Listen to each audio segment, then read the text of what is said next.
अस्सलाम वालेकुम, welcome to अनिसोलॉजी। आज की वीडियो में हम डिस्कस करेंगे एमडी कैट एग्ज़ाम का ओवरव्यू और किस तरह से इस एग्ज़ाम में आप हाई स्कोर कर सकते हैं। मींस आप 190 प्लस स्कोर कर सकते हैं इस एग्ज़ाम में। तो ये वीडियो उन लोगों के लिए है जो एफएससी प्री मेडिकल के स्टूडेंट्स हैं या फिर एमडी कैट के एग्ज़ाम के लिए प्रिपरेशन कर रहे हैं। इधर it is your first attempt, इधर it is your second attempt. तो ये वीडियो आपके लिए है। अब सबसे पहले मैं बताऊं कि एनिसोलॉजी पे आपका एमडी कैट के लिए आपके लिए क्या अवेलेबल है। तो हमने ऑलरेडी बायोलॉजी की एमसीक्यू सीरीज स्टार्ट की हुई है, आप जाकर देख सकते हैं शॉर्ट सेक्शन में। उसके अलावा अपकमिंग डेज में हम केमिस्ट्री की भी एमसीक्यूज सीरीज स्टार्ट करेंगे, तो आप फ्री में इन एमसीक्यूज को देख सकते हैं, पढ़ सकते हैं और प्रैक्टिस कर सकते हैं। सबसे पहले अगर हम एमडी कैट एग्ज़ाम का व्यू देखें तो ये एक स्टैंडर्डाइज टेस्ट है जो कि लिया जाता है मेडिकल और डेंटल कॉलेज के एडमिशन्स के लिए through out Pakistan. Exam format अगर हम देखें तो as per PMC guidelines exam format कुछ इस तरह से है कि हमारे पास एग्ज़ाम को इन 5 सेक्शंस में डिवाइड किया गया है, जिसमें बायोलॉजी है, केमिस्ट्री है, फिज़िक्स है, इंग्लिश और लॉजिकल रीजनिंग।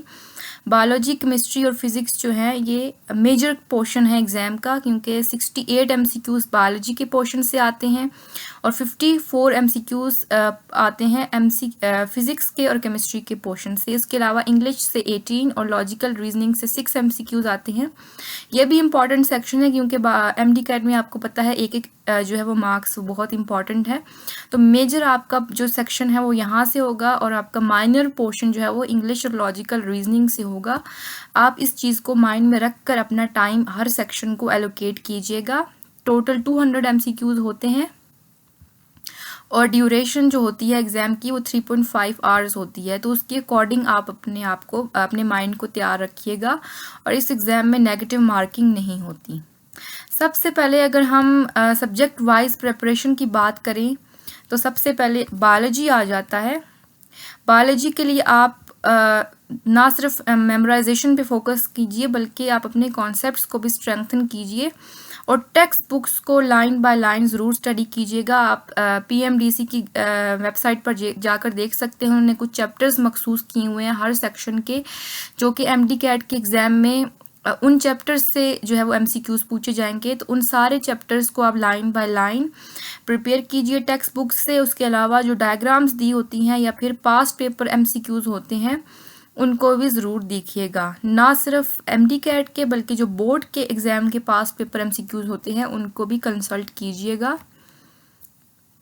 केमिस्ट्री में आप रिएक्शन मैकेनिज़म्स को अंडरस्टैंड करने की कोशिश कीजिए और जो बेसिक कैलकुलेशंस होती हैं केमिस्ट्री की उनको भी अंडरस्टैंड कीजिएगा और जो फार्मूलाज हैं उनको मेमोराइज करें। और पीरियोडिक टेबल का जो ट्रेंड है वो बहुत इंपॉर्टेंट है, इसमें से भी काफ़ी क्वेश्चंस पूछे जा सकते हैं। और जब आप ये सारी चीज़ें कर लें तो उसके अलावा हर चैप्टर के एमसीक्यूज़ वाइज आप प्रिपरेशन स्टार्ट कर दें। फॉर फिज़िक्स आपका स्ट्रॉन्ग न्यूमेरिकल स्किल्स आपके पास ज़रूर होनी चाहिए। फार्मूलाज पे फोकस कीजिए, कंसेप्चुअल क्लैरिटी पे फोकस कीजिए और उसके अलावा यूनिट्स को, डायमेंशंस को और ग्राफ्स को आपने ज़रूर प्रिपेयर करना है। मोस्टली जो कैंडिडेट्स होते हैं उनका फ़िज़िक्स का पोर्शन जो होता है वो काफ़ी वीक होता है, तो इसको आप ज़्यादा टाइम दीजिएगा क्योंकि यहाँ से 56 एमसीक्यूज़ आ रहे हैं और मोस्टली कैंडिडेट्स का फ़िज़िक्स वीक होता है, जिसकी वजह से जो है वो पीछे रह जाते हैं। तो इसको अब अपना जो वीक एरियाज़ हैं उनको आइडेंटिफाई करें और उनको ज़्यादा टाइम दें। फॉर इंग्लिश आप ग्रामर रूल्स पे फोकस कीजिए, वोकेबलरी भी प्रिपेयर कीजिए, लेकिन अक्सर वोकेबलरी जो है वो अनसीन आ जाती है। तो आपका मोस्टली जो फोकस होना चाहिए वो ग्रामर रूल्स पे होना चाहिए और कॉम्प्रीहेंशन रीडिंग पे होना चाहिए। इसके अलावा आप वोकेबलरी अगर आपके पास एक्स्ट्रा टाइम है तो उसमें आप प्रिपेयर कीजिए। जो बहुत ही कॉमन या रिपीटेड वोकेबलरी होती है उसको लाजमी प्रिपेयर कीजिएगा। For logical reasoning you could practice basic critical thinking and pattern recognition. इसकी आप तैयारी जो है वो ऑनलाइन सोर्सेज से कीजिए। जो फ्री ऑनलाइन लॉजिकल पजल्स और रीजनिंग क्वेश्चंस होते हैं उनको आप ज़रूर प्रिपेयर कीजिएगा। वर्बल एंड नॉन वर्बल के जो होते हैं, ख़ास तौर पर जो ISSB एग्ज़ाम के लॉजिकल रीजनिंग के MCQs या पैटर्न्स या पजल्स वगैरह ऑनलाइन वेबसाइट्स पे अवेलेबल हैं, उनको प्रैक्टिस कीजिएगा इसके लिए। अब जनरल टिप्स की हम देखें तो कौन सी टिप्स ऐसी हैं जिनको फॉलो करके MD कैट में 190 प्लस मार्क्स लिए जा सकते हैं। सबसे पहले I would recommend to not join any expensive academies, specially if it is your first attempt, because आपके पास ऑलरेडी टाइम बहुत लिमिटेड होगा, 2-3 मंथ्स होंगे। तो अकेडमीज़ में आप जाएंगे तो पूरा दिन लेक्चर्स होंगे और आपको सेल्फ स्टडी का मौका नहीं मिलेगा, क्योंकि MD कैट में सेल्फ स्टडी बहुत इम्पॉर्टेंट है। सिर्फ चैप्टर्स को रिवाइज कर लेना या फिर एक बुक को 2 बुक्स को या सारे सिलेबस को 2 मंथ्स में रिवाइज पढ़ने से बेहतर है कि आप सेल्फ स्टडी कीजिए प्रॉपर डिसिप्लिन के साथ। और फ्री रिसोर्सेज जो अवेलेबल हैं आपके पास, यूट्यूब हो गया या पास्ट MD कैट पेपर्स हो गए, उनको प्रिपेयर कीजिए रादर देन कि आप अकेडमीज़ में टाइम वेस्ट करें। अगर आपका दूसरा या तीसरा अटैम्प्ट है तो फिर आपके पास काफ़ी टाइम होता है अकेडमी ज्वाइन करने का, बेशक 2-3 मंथ अकेडमी ज्वाइन कर लें। उसके अलावा अपना टाइम टेबल बनाएं और एटलीस्ट मंथली आप 5 to 10 जो है वो पास्ट पेपर्स प्रैक्टिस सॉल्व करें। उसके अलावा आप इससे पिछले जो 5 से 10 साल के पेपर्स हैं MD कैट के, उनको भी सॉल्व करें। और उसके अलावा मॉक टेस्ट जो हैं वो हर वीक एक मॉक टेस्ट ज़रूर दें। उसके अलावा आप अपनी स्टडी का पैटर्न कुछ इस तरह से रखेंगे, 25 मिनट आपकी स्टडी और 5 मिनट ब्रेक हो। इसके अलावा बायोलॉजी पे फोकस करें क्योंकि इसका वेटेज बहुत ज़्यादा है। और उसके अलावा जो आपके वीक पॉइंट्स हैं उन पे ज़रूर फोकस करना है और आइडेंटिफाई करने हैं वीक पॉइंट्स। इसके अलावा फ्लैश कार्ड्स और शॉर्ट नोट्स बनाएं रिवीजन के लिए, जैसे कि मैंने अपनी इंटरमीडिएट की प्रिपरेशन की वीडियोस में बताया है कि शॉर्ट नोट्स जो हैं वो आपको ना सिर्फ एग्ज़ाम में हेल्प करते हैं बल्कि बाद में MD कैट में भी हेल्प करते हैं रिवीजन के लिए। ग्रुप स्टडी आप कीजिए अगर आपको ये लगता है कि प्रोडक्टिव है, और अगर आपको ग्रुप स्टडी अनप्रोडक्टिव लगती है तो उसको अवॉइड कीजिए क्योंकि ये वैसे भी रिटन MCQ बेस्ड एग्ज़ाम होता है।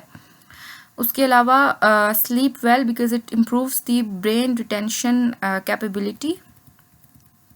अब अगर हम देखें कुछ फ्री सोर्सेज की जो MD कैट के लिए अवेलेबल हैं, आप यूट्यूब चैनल्स को अगर देखें तो आप हमारे यूट्यूब चैनल को कंसल्ट कर सकते हैं, विच इज़ अनीसोलॉजी। हमने MCQ सीरीज स्टार्ट की हुई है MD कैट की, और आगे हम मज़ीद जो है वो इस पर अपलोड करेंगे MCQs और वीडियोस वगैरह जो MD कैट में आपकी हेल्प करेंगी।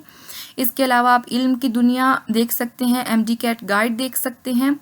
As far as websites are concern, you could consult NUMS past papers, PMC syllabus and MD cat prep forums, exam Veda etc. For apps, you could consult Anki for flashcards and MD cat MCQs apps for which is available on the Play Store. अब जो है वो एनिसोलॉजी पे आपको MD cat का क्या package मिलेगा आगे, हम जो है वो 1 शॉट वीडियोस बनाएंगे, अपलोड करेंगे केमिस्ट्री और बायोलॉजी से रिलेटेड, जो कि एक चैप्टर को हम एक वीडियो में समराइज कर देंगे, जो कि MD कैट के एग्ज़ाम के लिहाज से इम्पॉर्टेंट होगा। And for MD cat we have a special I think that the personalized request would be entertained in the next 2 months. Next 2 months में MD कैट से रिलेटेड आपकी तमाम पर्सनलाइज रिक्वेस्ट को इंटरटेन किया जाएगा। आपको किसी भी टॉपिक पर, किसी भी MCQ पर या किसी भी पॉइंट पर कोई डिफ़िकल्टी हो रही है तो आप कमेंट सेक्शन में रिक्वेस्ट कर सकते हैं और हम उसको कैटर करेंगे। For the next 2 months every request would be catered. So stay tuned and don't forget to subscribe Anisology. Thank you.